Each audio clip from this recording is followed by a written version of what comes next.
Okay, so we are live. Lala, I want you to go ahead and introduce yourself because I've had a lot of people in the past who inquired about different opportunities and how they can leverage their professional license in social work. And so I want you to go ahead and first introduce yourself and tell us how you got into this field of social work. Okay. My name is Lala. I am a travel social worker, and actually started out as a Department of Children's Services social worker. So um, I did that for 3 years as a severe abuse investigator, and then I worked my way to medical social work, where I worked at a behavioral health hospital.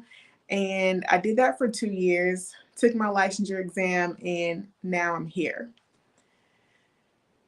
So you're a licensed social worker, licensed clinical social worker in what state? Licensed master social worker, and I am currently working on clinical hours to obtain my LCSW. Okay, what state? So I'm actually licensed in 7 states because I travel. But my initial state was Tennessee, which is where I'm born and raised, and I went to school, and that's where I took my exam. I got you. So let me ask you, through the agency that you went through to do the traveling social work, did they help you get licensed in those other states, or you pursued that on your own? No, so um, of course, I had to be licensed prior to even starting social work. Now, they do have some roles that are just MSW, but I myself was already licensed before starting the travel social work process. Now, there are some of them that have actual licensing departments, such as Aya Healthcare. However, they are my second agency and not my first. So, Brundage Group was my first agency, um and they would give reimbursements for it, and they would maybe have your recruiter may help find out certain information, but they don't really just help get you licensed, if that makes sense. You're pretty much on your own with doing that application process and submitting it. Okay, yeah, that helps out a lot. That helps out a lot.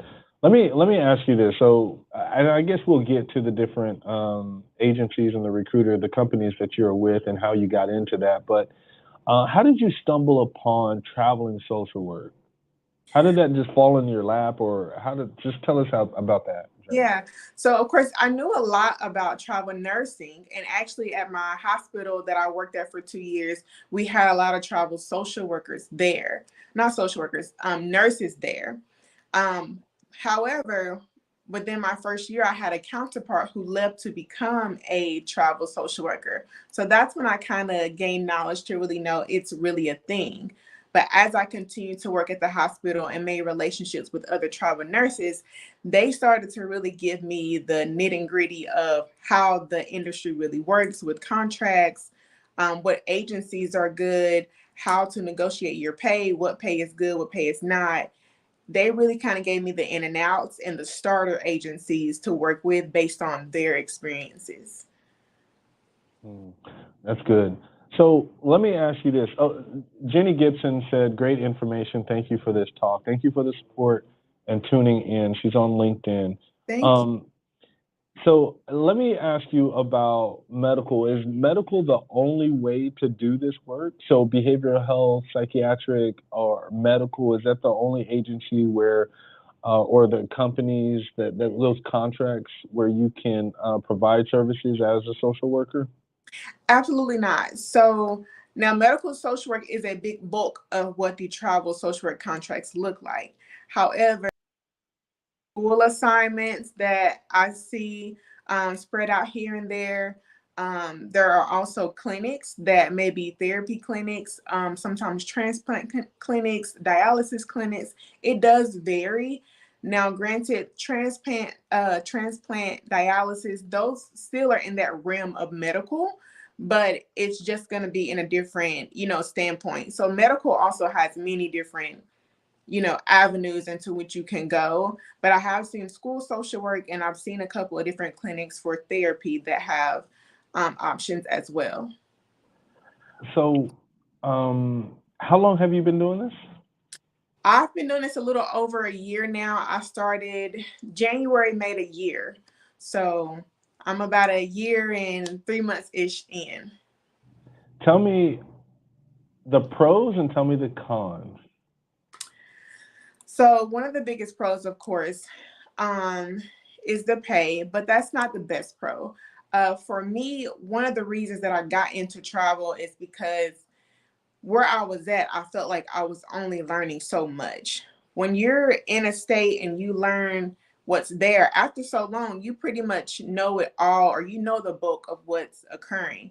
But as you travel, you can take those skills that you've learned that are common, just about everywhere, but then there's higher levels. So I'm currently in Maryland, and we have some really big hospitals here. So things that I'm seeing here are not things that I would have had the opportunity to see where I was previously at. So working with these different populations, seeing more outside of where you're born and raised, um, is really good. And even just, I don't know if you guys have heard the saying of moving away from home, you will learn a great amount. I mean, being away from home, I've learned, just the value of spending time with myself, on top of the career advances, with the advanced knowledge that I'm gaining, working with all these different people.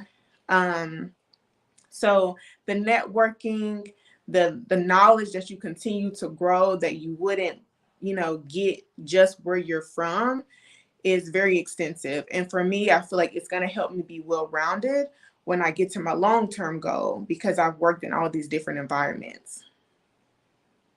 So I hear you talking about you're in Maryland now. If you don't mind, what is your permanent residence? Your Tennessee, home? my home is in Murfreesboro, Tennessee. Okay. And so, I mean, not just to get too personal, because I wanted to get to this traveling career. This wouldn't be ideal for, like, I don't know, a person with a family, married couple. Like, what are your thoughts about that? So I've seen some do it, and it is possible. It's really just how they manage to make it work, how old their kids are, where their schedules are, what their support system is at home. I have seen it happen. And so, however, I can't give you the nitty gritty on how they make it happen because I myself don't have a family that I have to take care of.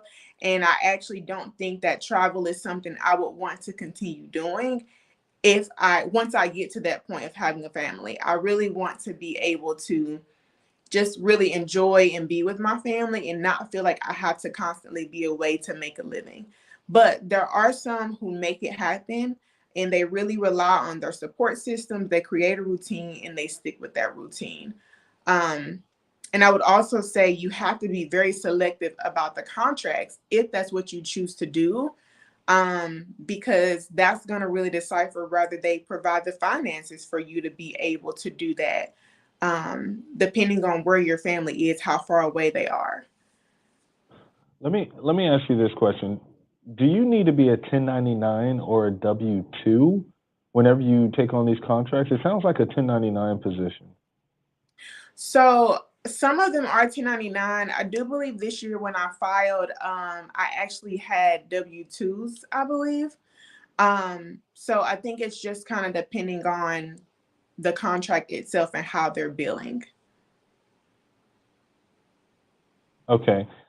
Can you talk about hotel, like your hostel, your living? How is Mhm. that paid for? What are how is that set up? Transportation, food. Can you just kind of explain if you get like a per diem each day or anything like that? Of course. So I'll start with a typical contract. You'll have your hourly pay, which is taxed.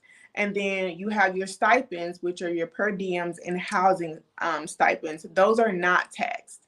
They base those rates off the area. And typically, there's a max that you can receive federally for those areas. And I've used, I think it's called GSA.gov, that pretty much tells you what that's going to be for each state and area that you're in, based on the time of the year as well. Um, so for stipend for the per diem, that's usually like food, gas, incidentals, and then housing is a total different stipend. You get a stipend for housing on its own. Now, when it comes to selecting your housing, you have two options. You can have the agency do that for you, but if the agency does that for you, you do not get the housing stipend. And this makes a big difference because that also takes away from some of the money that you put in your pocket. I'll give you an example. Say that you get $900 a week for housing, right? Currently where I am, I pay $1,400 a month for where I'm staying at. That doesn't equate to $900 a week, right? So once I pay that rent, once it's paid, the rest of that I get to, pocket. But if you allow your agency to pick it, you don't get that stipend at all. So that is a big portion of it. I understand. Yeah, Yeah, I so understand take now. away a lot. So I do choose to pick where I stay. And everybody has a preference on what they want to do. I myself, I don't like to do the hotels because when I travel, I still like to create a lifestyle for myself as if I was at home, so I don't feel so removed from my normal life. I try to recreate that or replicate that. So Sure. I choose to do furnish finders. I've also done Airbnb before. I do not recommend that. um, there are some apartments that will do short-term leases, and there are pros and cons to that as well. You just let me know what you want to go into, but um, that's that as far as housing. Um, and then also for transportation, I think it depends on where you're going. So my first assignment was only 4 hours away from home for me, or 4 to 5 hours. So I was okay with driving that. So I drove my vehicle there. But Maryland is about 11 hours away from home for me. So that's a much longer distance. So at that point, you can choose to, I've seen people deliver their cars. Um, and I chose to drive my car, but I split it up into 2 days. And my agency does provide a relocation allotment, which covered, my hotel stay and then, of course, gas and anything for me to get there. And I leave my car here anytime I travel, and I just rent a car when I go home because I'm there such short amount of time versus being here. Your agencies are willing to account a rental car for you, but again, that does take away from what you would bring in weekly. So it's just what matters to you. If you feel like you don't want to put those mileages on your car, that's okay. However, when I filed my taxes, I was able to file any of my car maintenance when I'm Right. here. I'm just a Hmm. girl, so of course I busted 2 tires. So I had to pay for that, but those were things that I was able to, file on my taxes. The gas to get there, I was able to file that on my taxes. So all those things you are able to account for, but it's just depending on how you want to do that. Okay, I want to go back a little bit because I don't think we really detailed cons. So, what are some of the negatives about travel social work? So one of the negatives, my very first contract was ended 2 weeks early. So they do have the option to end your contract whenever they feel necessary. In that situation, it was because they were able to hire someone faster than they thought. Um, they offered for me to stay, but of course, the pay that I was getting was not something that they could do permanently. So it ended early because they can't, budget wise, they can't afford to pay me and that person at that time. Um, Another con is that, like this year, I am very far away from my family, so I was not home for the holidays. Granted, that was a choice, but it is just like a reality to figure out if you want to do the hassle of the travel back and forth on those times.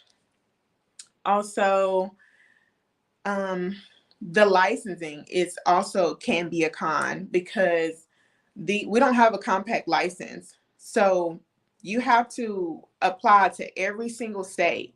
Now, granted, and that adds up, like the amount of money that I've had to pay to do license applications, background checks, ASWB scores, transfer. That money adds up, and I've done seven, well, six. um Now you can file this stuff on your taxes, but again, it is still coming out, and that is a con that we don't have that compact license, and you really have to try to be ahead of the ball game with that, because if not, it also can be hard to have job security, which is another con. Um, the contracts, they vary from time to time, year to year, and you don't know what's going to be on the table until it's time to look. And the earliest you can really look is like a month out. So that can be a con, that process of, I've been grateful to be here for almost a year, but that process every 3 months of having to search for an assignment, not knowing what's going to come, rather it's going to be something that's best for you, or you just have to take it to have some income. That can also be a con.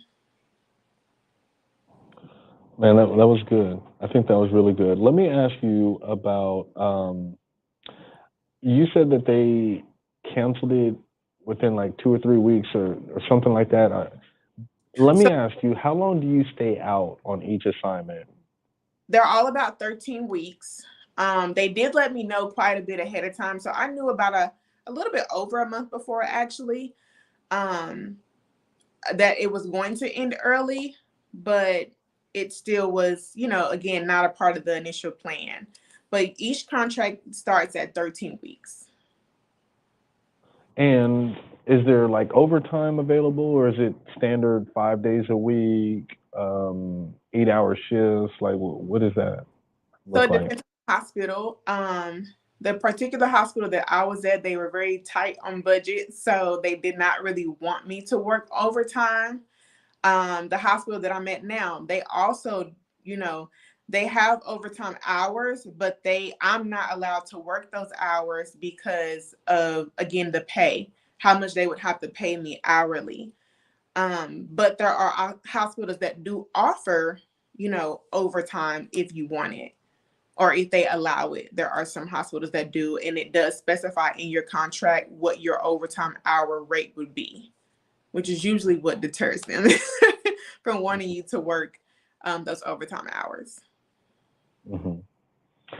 Go ahead and drop your TikTok. I want you to go ahead and share with our viewers your TikTok. So if for some reason they want to follow you, I think that that is very important that we build network of social work community, social service worker communities, because not everybody on the live is going to be a social worker listening, tuning in right now. And we're going to get into that part here in 1 second. So go ahead and I'm going to put it in the comments.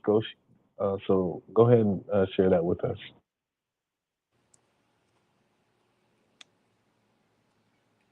Okay, should be in there. Oh no, I'll put that in the chat. Let me do this.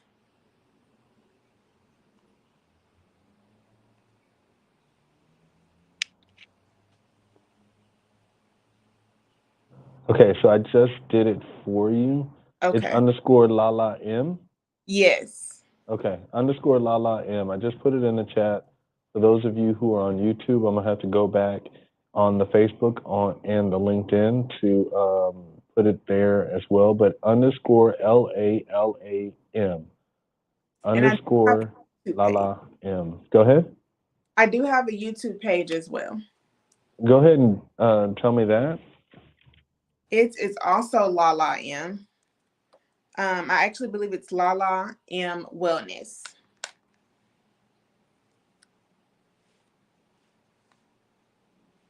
Okay. And on the YouTube, what do you talk about on that channel? So it is also travel social work based.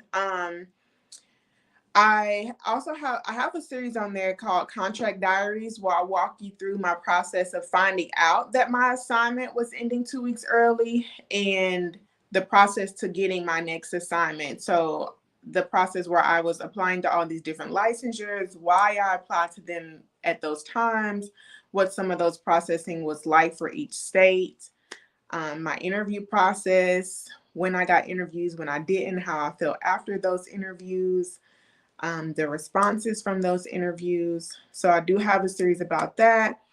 I also have a series just of my process to moving here, the what it was like being away from my family, So really just the travel social work, education and lifestyle, in addition to other things such as wellness. Okay. So I'm gonna let you know. I've got some pretty motivated clinicians who are really interested in doing this, so they may most likely will watch some of those because they want that insight, right? So that behind the scenes insight that you probably have on the YouTube channel. But I found Lala on TikTok. I saw her content, followed her, and I decided to bring her on because I know that in my community on Facebook, there's several of you who have inquired about this niche, and so that's why I wanted to. Are you familiar with Clinicians of Color on Facebook, a large Facebook group? I'm not. hmm I So, am, but not that one. okay, Clinicians of Color is a very well renowned Facebook group, and it has a lot of clinicians who would be interested in learning this niche. In fact, in the past, I've searched travel social work, travel therapists, and there's a number of posts over the years that have populated. So there's a market for this for sure. There's clinicians who want to get into this work. Let me ask you. I had just said something about social work, and so I want to ask you: do you know of any other licensure where a social service worker can enter this field, like a licensed professional counselor like myself, Hmm. a licensed marriage and family therapist, licensed chemical dependency counselor? Like, are there clinicians that can get into this work that are not a social worker? Yes, I do believe that LPCs, LMFTs, can, and don't quote me on this, but I'm about 80% sure of that. One of the agencies that I worked with, I believe it was called Maxim Healthcare. They've had some opportunities for those roles as well. So you just identified one, Maxim Healthcare, but on your TikTok, I wanted to show this video, but as I was fumbling with my electronics on the back end, I couldn't pull up that video. But you have one video, fairly recent, within the past 2 weeks. I want to say, I don't know Hmm. for sure, where you're typing on a computer. Y'all go to her TikTok and check this out. She's typing on a computer, and she on the screen, like 2 or 3 seconds. There's several agencies or companies that pop up that offer this travel social work contract, this niche. So I want you to talk about who do you suggest, who do you recommend, who have you worked with, and for social workers and for other clinicians, LPC, LMFTs, LCDCs. Yeah, and you're talking about the video. One of those videos is actually pinned on my page. So if you go to the page, it shouldn't be hard to find. I have on, I believe, purple. Um, but yes, I do recall that what you're talking about, and the one that I've experienced the most with is Brundage Group and Aya. I absolutely love Brundage. My recruiter was wonderful. She was almost kind of like a mentor type. Like she really took me in and taught me the ins and outs of the travel industry. Um, and I did not feel like a fish out of water. And that was her goal. She really wanted me to learn this industry before going somewhere far out. Um, so she taught me a lot about, the best way to negotiate contracts, the best way to market myself, the best questions to ask during interviews, um, and like kind of answers that they would want in interviews. So I really loved Brundage Group. And they also had pretty decent benefits. Like not many agencies give you PTO, and they gave you 3 weeks automatically on top of time that you would accrue. What? Yeah. So Wow. Brundage is probably my number one. They also specialize in case management and social work. So that is a great thing about them. So they could possibly work with like LPCs, LMFTs as well. I'm just not 100% about that part. Um, Aya Healthcare, I've worked with them as well. That's who I have my current contract with.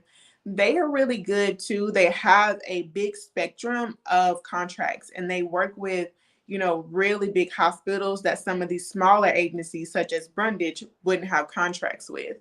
Um, so that is a pro about them. And they are what's considered like a full service agency. So they provide contracts for all types of professions, nursing, respiratory therapists, anything of sort. And I know that because I actually wanted to do what we call rebadge under Brundage at one point, because of the benefits. But the con was that they only specialize in social work and case management, and big hospitals such as the one that I'm at only want to work with full service agencies. So that's a big thing about them is the contract that they offer and they have access to. They are also a higher paying agency, even though I've noticed that some of the smaller agencies pay better, but this is a bigger agency that does pay really well. Um, So I'm sorry, this is Aya or Bundage? Aya Healthcare is a bigger agency that pays well. Thank you. Yes. Um, let's see. One of the other cons that I have about Aya is they're so big that the amount of people that you have to work with, like they have a reference department, they have a licensing department, they have a credentials department. So it's different people for everything. And sometimes it's almost like too many hats, too many hands in one pot. Versus Brundage is smaller. So I have one person that I'm contacting and we're going through this whole process together. Um, let's Wow, see. that's good. That's good insight. That's good insight. Thank you for that. Of course. Melio is another agency that is very similar to Brundage. They also specialize in case management and social work. They are a smaller agency, but they also have pretty good contracts. I will say that my personal experience with my recruiter was not super hot, but I do know other travel social workers who have had really great experiences with them, and I've had other good experiences with other recruiters outside of the one that I was assigned. Okay. Uh, just a reminder, a friendly reminder, underscore Lala M, underscore Lala M. Make sure that y'all go ahead and follow her on her TikTok and then on YouTube. YouTube Lala M Wellness on YouTube. So I'm gonna go to her YouTube and I'm gonna follow her and I'm gonna subscribe, I should say, to her YouTube channel. The last question that I have, if you could just off the top of your head, we bump into each other, don't know each other, and I want to get into traveling social work. Break it down on what you recommend the steps in which I should take to get in. Yeah, the biggest thing is just start with creating accounts with these travel agencies. Um, there is also a travel social work group on Facebook that I recommend to join that has a lot of insight on there. And there's also recruiters inside of those groups who, advertise open roles. So start with joining the Facebook group and making your accounts with these agencies, because once you make the accounts, they will call you. These recruiters get assigned new people every day based on who creates accounts. And they will call you and they will walk you through that process. Yeah, that's good. So you're recommending uh, this Facebook group. Can you go ahead and tell us the name of that? Is it just travel Yeah, social workers? it's called travel social work. Let me just double check for you. Yeah, I'm trying to pull it up myself. I'm looking real time right now for this travel social worker group. So there's one called Traveling Case Managers and Traveling Social Workers. And let me go to. I see one that says traveling social worker jobs, how to get started. No, let me double check. There's one that is more active than the other. So I'm wanting to make sure I give you I the one found it. that's Okay. information in there. Yeah, I think it's the traveling case managers and traveling social workers. And it has the photo on it is like, um, A bridge, yes. 21,000. people. Yeah, yeah, I found it. Okay. I mean, so, and the reason why is because I wanted to, whenever I refer people, I want to give them actionable items to do, steps to take. Mhm. So that's why I wanted to get firsthand, see what's going on. I don't want to send someone somewhere and it's not active or it's a dud. I don't know firsthand what it's like. So that's why I want to join the group. This wouldn't work for me personally, but I definitely want to share this with um, my tribe that I have on Facebook and Of on course. LinkedIn. Um, so you said to get linked into the accounts on these different agencies, Hmm. um, and you would recommend Brundage and Aya? I Brundage Group, Aya Healthcare. Yes. Okay. Those two. Get with the Facebook group, Traveling Case Managers and Traveling Social Workers. We got 21,000 members, approximately 10 posts a day. Anything else? Um, if there's something you want to do, get a head start on the licensing process. That is something that can be a big holdup if you're not already licensed. There are some MSW roles, but for job security, I would make sure you have your license before you take off because they are being more strict about it now that the pandemic is kind of, I don't want to say coming to a close, but we found a new norm. And so they are definitely being more strict about that.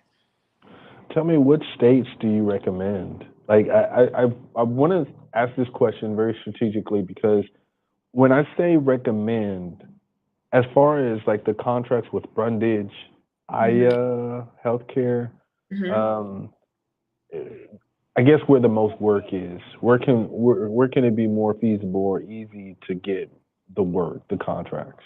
Yeah, I was just about to say when I started searching, my recruiter advised to get licensures for the states who have the most assignments, most reoccurring, which is how I ended up applying to Maryland with not necessarily with the intention to be here. But Maryland is one that always has assignments.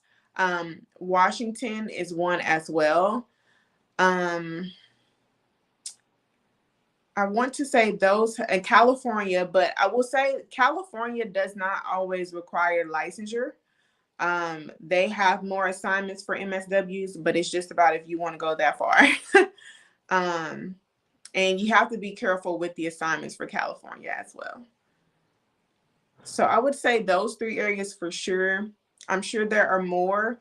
I would just take a look at the agencies that you are interested in working with and look at what they have. Look at what states typically have them more reoccurring. And that is where some of your job security will be, or at least have the license so that if you ever need to go somewhere just for the sake of having a job, you have the license already.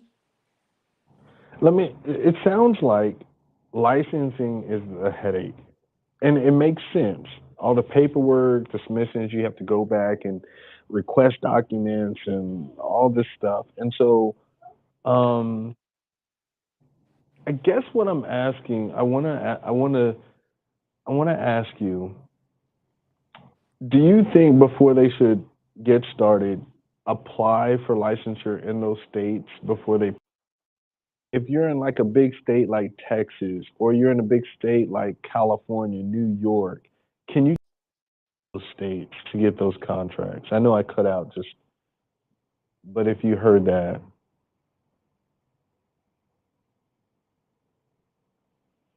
can you hear me?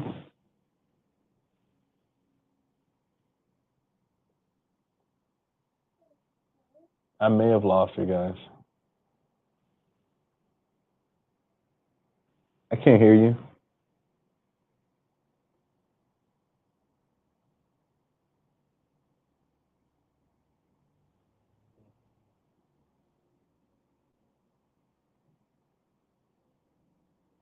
Yeah, so she had jumped out, probably jumped back in. This is really good conversation. I hate that we started having technical difficulties, but she's definitely going to join us. Uh, She's going to join us now, actually. Okay. Okay. You were asking about the licensures, but it was cutting out.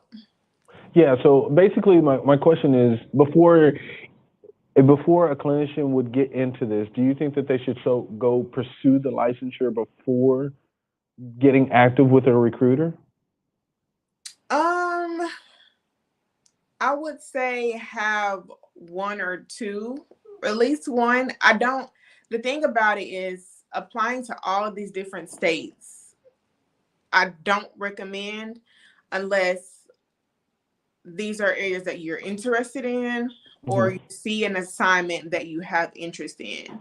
Um, so I would start with, maybe one or two, and at least that one. So that way, the when you apply to the others, it's just you applying for reciprocity or you applying for endorsement and not the total processing. There are some states that are easier than others, like Alabama, that took like 3 weeks. So it wasn't difficult. But I don't know, applying for a whole bunch right before you get started, I wouldn't recommend. Just have like one or two, and specifically in maybe area that you're interested in or area that has open assignments frequently to get you started. And then you can kind of add from there. What if you want to travel within your state? I know it all depends on the contract or assignments and contracts, but you know, if I'm in a big state like Texas or California, can you do the work within those states, like travel within Yeah, those states? can. So there is a such thing as local contracts, and then also you only have to be 50 miles out from your home to be considered travel. So, you may be in one area of Texas, and then 50 miles from there, you can take an assignment, even if it's still considered the state of Texas. That's good. That's good stuff. That's good stuff. Okay, I think that's all the questions that I have for you. You answered so many of these questions. I think there's a lot of information in this live, and there's going to be a recording. So it's going to be on YouTube. It's going to be on the Facebook group. It's going to be on LinkedIn. So you can go back and watch this content. But if there is anything else that you would like to share before we jump off, any pertinent information or something that you want to re-edify, go ahead and share that with us before we close out. Just on the basis of licensure, be considerate of CEUs that come with every state that you have to make sure that you are able to obtain. And that is something I'm working on now. So that will likely be a new series coming up on my YouTube. And then also, mental health is a big thing. Think about how this may or may not impact your mental health. And if you decide to do it, make sure you have a plan or routine to make sure that you stay healthy throughout the time of being away and going through this process. Kylie, that was good. That was good. That was awesome. I love it. Okay, y'all, that's all I got for you. Thank you for joining. I wanted to keep it short and sweet, so I know your attention spans are a little short and I'm not that entertaining, but 40 minutes, I think it was more than enough that we can crunch all this great information and value into one segment. That's all I got for you. Thank you so much for joining. Thank you, Lala. Thank you. Have a great day. Okay, so